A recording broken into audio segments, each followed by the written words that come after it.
With a twist of fate and a slip of the tongue, Max lands himself on the bad side of Sarah, his longtime crush. Will he be able to fix the misunderstanding? And will she accept his feelings? Let's start the story from the beginning. In a classroom buzzing with chit-chat, Max seemed to be lost in thought as he was staring into the void. His nearby friends start to tease him, asking if he was dull because Sarah did not come to the class yet. Embarrassed by their remarks, Max quickly defends himself, saying he does not like Sarah, and he also adds that he does not think that Sarah is beautiful anyway. Just then, Sarah enters the class and passes by behind Max, taking a nearby seat in front of him. She does not turn to look in Max's direction, leaving her back to Max's shocked face. Although Max could not see Sarah, did hear his remarks and was very annoyed by his comments. His friends start laughing and continues to tease him again, saying that Sarah must have heard his earlier comments and she must be angry at him. Max doesn't respond to his friends this time and starts to ignore them. The truth is that Max really likes Sarah, and now he is scared of what Sarah might think about him because of remarks. Minutes go by and the professor starts teaching the class. But Max's mind is still stuck on the incident of his careless remarks this morning. Max tears a paper from his notebook and writes, "I am really sorry. I was embarrassed to admit it, but I do like you very much," without any names. He folds the paper and decides to give it to Sarah after the class.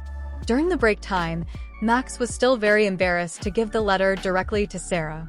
So he places the letter in one of Sarah's notebook on the desk. After the break, Sarah and her friends come back from the break and starts chit-chatting. Sarah does not notice the letter in the book, but it was noticed by her friend, Alice, who borrows her book to copy the notes.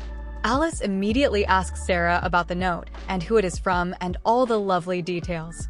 But Sarah says that she did not know who the letter is from and it must have been a mistake.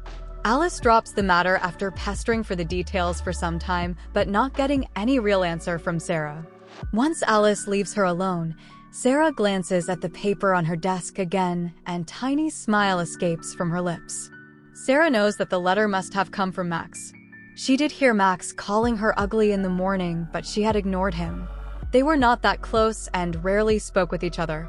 So Sarah had little feelings for Max, but it did hurt her a little to hear someone bad-mouthing her. Now, after reading the letter, she felt pleasant and an involuntary smile had escaped on her face. Max spends the rest of the day anxious and uncertain, replaying the moment he placed the letter on Sarah's desk over and over in his head. He wonders if Sarah has read the letter and what she thinks about it.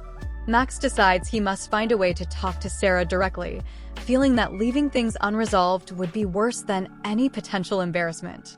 The next day, early in the morning before the class starts, Sarah finds an opportunity to approach Max when he was alone on his way to the classroom. Sarah, calm and composed, thanks Max for the note and suggests they talk after school. Sarah's initiative eases some of Max's anxiety, but he's still nervous about the upcoming conversation. Throughout the day, he keeps thinking of what to say to Sarah.